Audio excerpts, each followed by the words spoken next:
করব। স্যার আপনি উঠুন।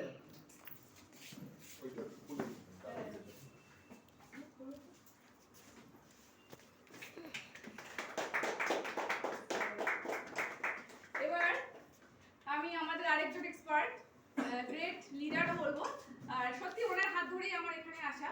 আর সেই আমাদের যে সেই এক্সপার্ট মিস্টার দিল্লির অধিকারী, আমি স্যারকে একটু ওইদিকে বেরোবো, ওদিক দিয়ে যাই।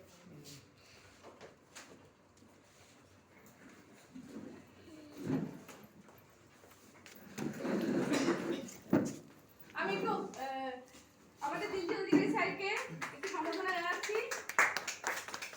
তো এবার আমি বলবো সুমিতা ম্যাডামকে, উনি শফিজুল স্যারকে একটা উত্তরে দিয়ে, কারণ উনি অনেক বর্ধমান থেকে এসেছেন। তো সুমিতা ম্যাডাম আপনি একটু আমাদের শফিজুল স্যারকে।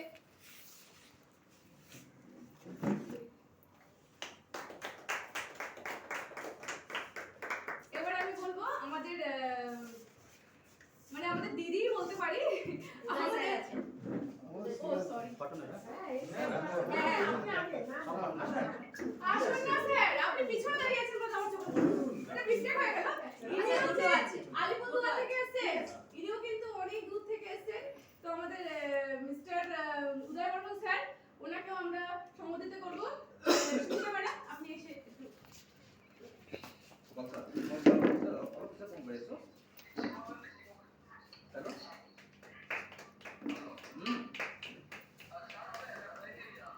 তো আরেকটা আছে।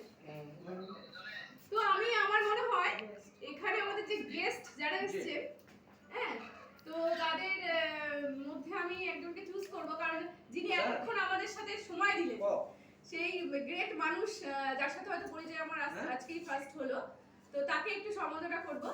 আমরা গেস্ট হিসেবে তাকে পেয়েছি, আগামী দিনে উনি হয়তো আমাদের ওয়েস্ট বেঙ্গল এবং আমাদের যে কলকাতা, মানে কি বলবো, রক স্টার বেনিফিট ওয়েলনেসে মনে হবেন, এটা আমি আশা রাখি। আর ওনার যে দেখলাম আমার মনে হচ্ছে সেখানেই উনি পৌঁছবেন।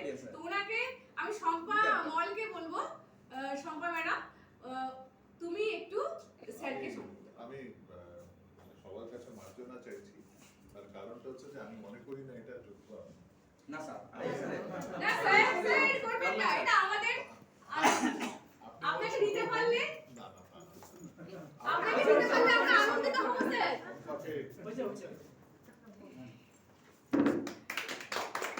এটা একটা ছোটখাটো তো স্যার, এখন আমরা বড় কিছু করিনি, অবশ্যই করব। এখন আমি মনে করি না যে আমি এই সবার শেষ স্যার আসলে এই ব্যানার নাই না।